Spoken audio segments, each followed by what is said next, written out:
I'm pretty much at the point where I just think that Xbox is so big that they're kind of everywhere. They just have news breaking almost every single week. There's all this news coming out about what games are coming out, what games are coming into Game Pass usually, and of course, what they have planned for 2026. We just finished up with an amazing developer direct that a lot of people loved, where it had Fable, Forza Horizon 6, and a bunch of other games that people thought looked pretty promising. And now The Verge's Tom Warren is coming out and talking about Xbox in even more detail. There's so much going on over there at Xbox in the publishing division that I just feel like we're going to be hearing their name and their games being talked about throughout 2026. And I think there's a reason why. We just heard about how Xbox's reporting from last quarter wasn't that great. So I think they just want to stand out a little bit more. Talk about the games that are coming out, because we forget that Activision, Blizzard, all those games that are coming out, World of Warcraft, Diablo, it's all Xbox, and they're always at the forefront of the media trying to get the word out of the games they are building. So I'm going to go into everything because there's news about Game Pass expanding, new controllers, new hardware, new software, and of course games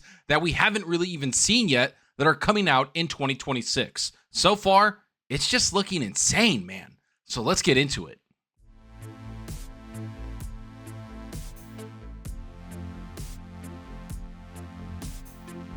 All right, so you know the drill. If you want to keep up to date on all of the gaming news that's happening around the industry, hit that like button, and that subscribe button helps out the channel more than you know. So let's just jump right into this, because so far it just feels like 2026 has kind of hit a pretty decent mark for Xbox so far. They had a really good developer direct. People really enjoyed what they saw, especially when it came to Fable and Forza Horizon 6, not to mention Beast of Reincarnation. That game looked pretty promising. And then there was Kiln, which, I don't know, you're a pot, you're breaking pots. I don't know what's going on with that game, but it's out there and it's doing its thing. So anyways, Xbox just keep coming out with even more news and more headlines to kind of grab attention of what's happening in their publishing studio and what's happening in their hardware. That's why I'm going to go into this article by The Verge talking about a lot of the things that's going on at Xbox, and of course the tidbits that we should care about as gamers. Because while there's all this business jargon, that stuff doesn't really matter. What matters is how does this stuff and the games that are coming out going to affect us. And the first thing I want to go into is what the article talks about, which is so far what 2026 has looked like for Xbox. Microsoft has a big year ahead of Xbox as it marks its 25-year milestone. After the tough decision to release more Xbox games on rival consoles 2 years ago, 2026 is a chance to refocus on the platform and celebrate some of Xbox's biggest franchises. It's also an opportunity for Microsoft to define its vision for the future of Xbox after months of confusion from fans and plummeting Xbox hardware sales. Xbox kicked off 2026 with its annual developer direct last month, a preview of some of the games it's publishing this year. Microsoft is lining up its 4 horsemen for 2026: Forza, Halo, Fable, and Gears of War. These franchises have been the driving force behind Microsoft's own Xbox games over the past 25 years. And I'm told there's a big effort internally to ensure all 4 games debut on time this year. Now, I know that Halo, Gears, and Forza has kind of just become a meme. Everybody makes fun of it. It's just a thing. People say that's all Xbox has ever had is Halo, Gears, and Forza. But let's be honest, that's their biggest franchises. It's the kind of pillars of what they should be having every time they talk about Xbox. Whenever you think about Xbox, you think about Gears, you think about Halo, you think about Forza, you think about those things. Fable has been gone for so long that I don't think people talk about it like that anymore. But it is looking promising that all 4 of those games are coming out in a single year. That just seems kind of insane. And one of those games, which is the Gears of War game, or Gears E-Day, is something we haven't seen for about almost 2 years now. So I'm really looking forward to seeing if this game is actually coming out this year, because I want to see gameplay. I want to see what their vision is. I want to see how they're going to treat Marcus Phoenix and Dom and all the guys that we grew to love and the franchise that we grew to love. Because let's be real here for half a second. Gears of War 4, I enjoyed that game. I thought it was great. Gears 5, it was okay, but it wasn't that great to me. So when I hear about Gears E-Day, where they go back to the tradition of what this franchise is all about, I'm excited. Like, I truly am. I want to see what it means, because I really love Gears of War. It's one of my favorite franchises, if not my favorite franchise in the Xbox ecosystem. It's one of the main reasons why I am an Xbox fan. But I need to see this game. I don't think that we can give Xbox kind of that leeway anymore where we just expect games to come out and be great. Maybe the only exception is the Forza games, the Forza Horizons, because those things have just been absolutely banger every time. I've loved every single one of them, so I don't even really think about those games. I don't really need to see them. The tech looks great. Everything looks great. Just release it. I'm going to get it because I know it's going to be a quality game because Playground Games has given me no reason to distrust them. On the Gears side, I need to see them actually come out with a great game that is universally loved. Gears 5 wasn't universally loved. Neither was Gears 4. So it's been a little while since we got a Gears game that people really loved. And then with Reloaded that just came out, it doesn't feel like they have a lot of the backing from everybody around the industry, or at least gamers. So that's cool that they have all those franchises coming out in a single year. But when you think about that, that's 4 massive franchises coming out in 1 year. Now, a caveat to that is that Halo game is a remaster, and it's just them coming to PS5. That's all it is. It's coming where the PS5 players get to kind of enjoy the Master Chief and that whole story, and it's just the first game. And sure, they did some cool things with it, but I don't see it as a major pillar that it's going to come out and sell gangbusters. Everybody's played Halo at this point. If you're on PlayStation and you haven't played Halo, then where have you been, man? Like, you don't have any other machine that you can play Halo on? That's wild to me. Now, let's jump back into the article because there is a lot to talk about. Forza Horizon 6 is first up on May 19th, and the sources at Microsoft tell me that Halo Campaign Evolved is tentatively targeting release over the summer. Microsoft is planning to release Fable in the fall, with Gears of War E-Day also scheduled for the second half of 2026. I understand Microsoft has a good idea of when both should launch, but it's also keen to avoid being too close to Grand Theft Auto 6's November 19th date. Rockstar's modern-day Vice City could still slip further, but Take-Two announced this week that marketing for Grand Theft Auto 6 is due to start in the summer. Outside of the big four, I understand Double Fine is also launched its new Kiln game in April. Bethesda is also working on a new content for Starfield that looks set to debut soon. I also wouldn't be surprised if we hear about a PS5 version of Starfield years after it was first rumored. Don't be surprised if any of these games' dates slip or change. Such is the reality in video game development.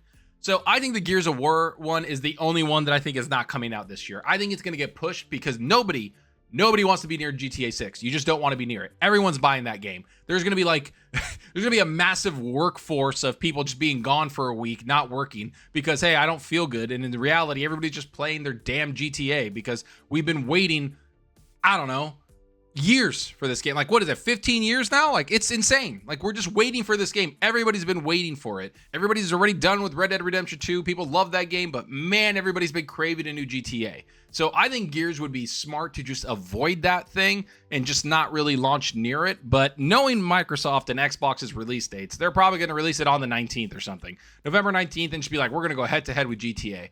Because so far, a lot of their release dates don't seem that great. I mean, last year they released, was it like 4 games in the same span, like within a month of each other? It was like Ninja Gaiden 4, The Outer Worlds 2, Call of Duty, and some other games that released in Game Pass right next to Arc Raiders, Battlefield, and everything else that was coming out. Understand your audience, man. Understand that you're not going to have to launch things right next to other games. Make sure that you kind of, balance it out a little bit. Spread those games out.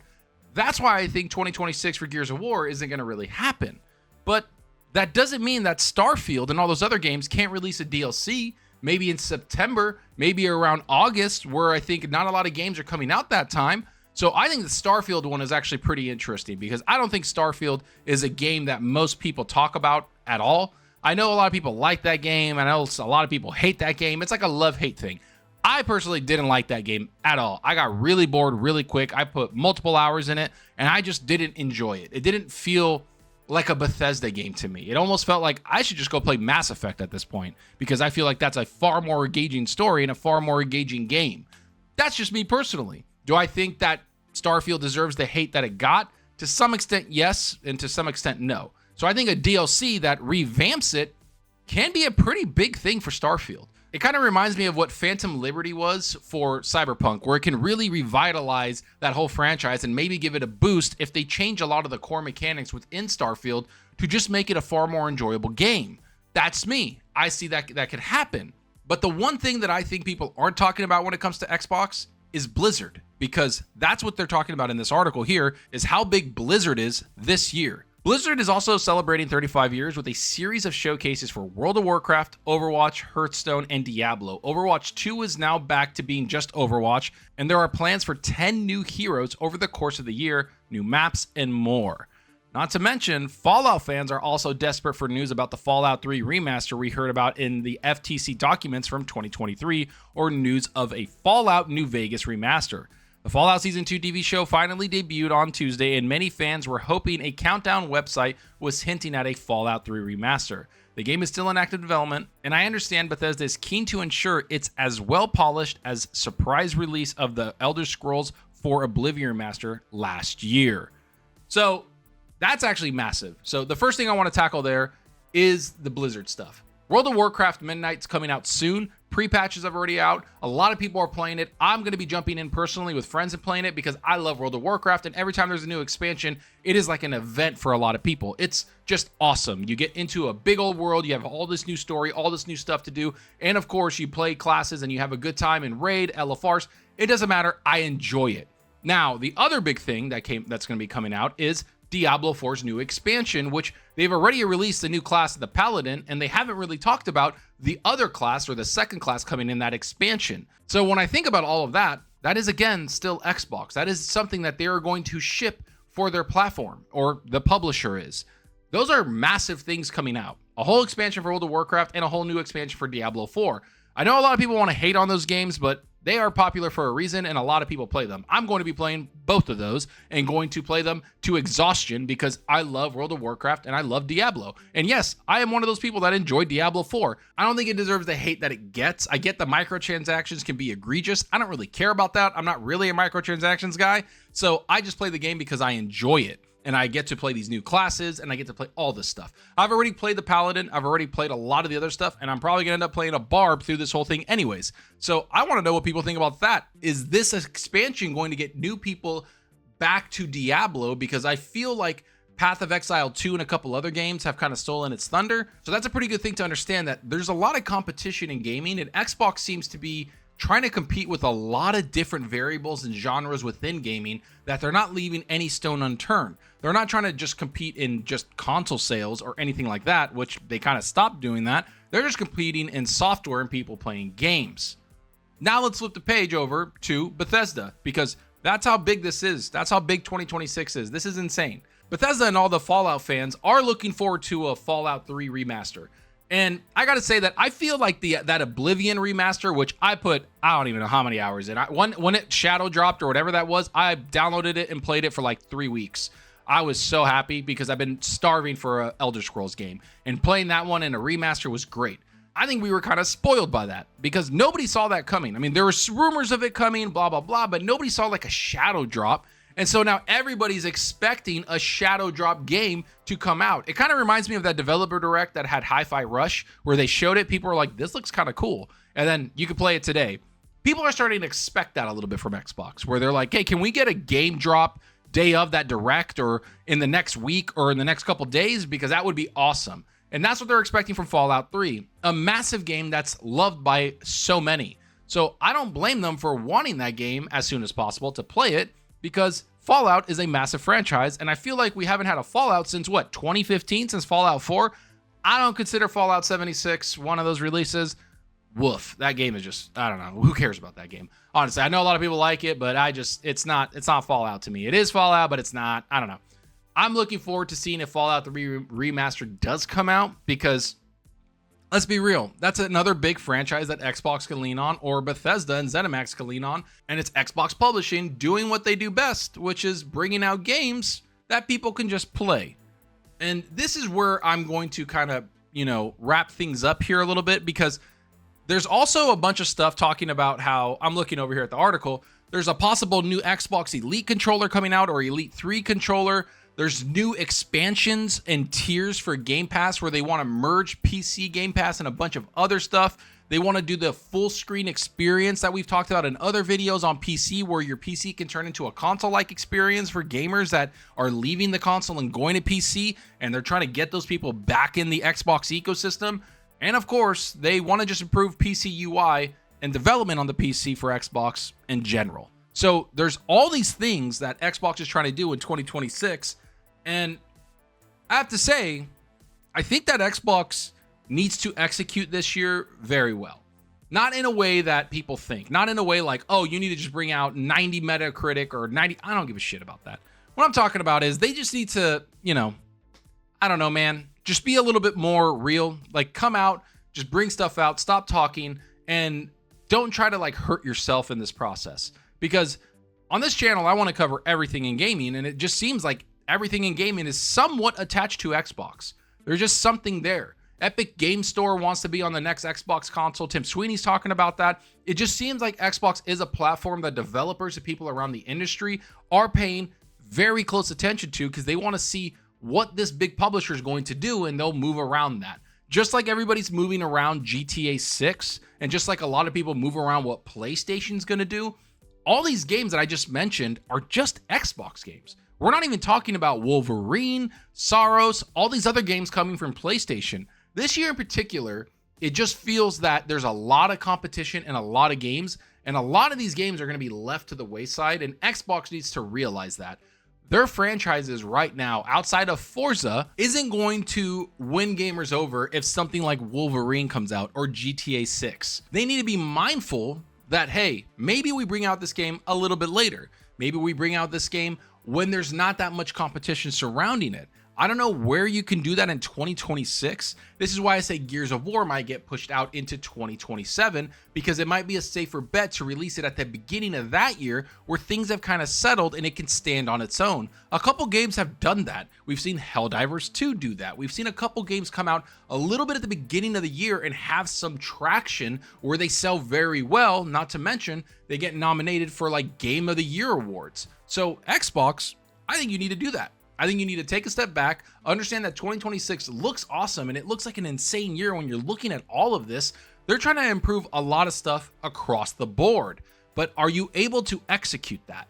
That's the big one. You could say what you want to do. Are you able to execute upon what you're trying to say? That's the big one, consistency. Just being consistent on releasing games, which quite frankly, since about 2023 or 2022, Xbox has consistently brought out games. They've brought out games and people are still kind of hating on them to some extent. And it's mostly because of the exclusivity, the consoles, all the stuff, the price hikes. They just hurt themselves when they should be sometimes celebrated for the stuff they brought out. Last year we had Avowed, The Outer Worlds 2, Ninja Gaiden, Call of Duty, Doom, The Dark Ages, all these games. Like, that's 5 games I just mentioned that they brought out last year. That doesn't even include South of Midnight. That's 6. 6 games and people still hated on them. I know, and I sound like a fanboy. You can look at my channel. I've always liked Xbox. I've always been a fan of that platform. I'm a full-on PC guy now. Like, I've always been on PC my whole life. That's where I played all my shooters.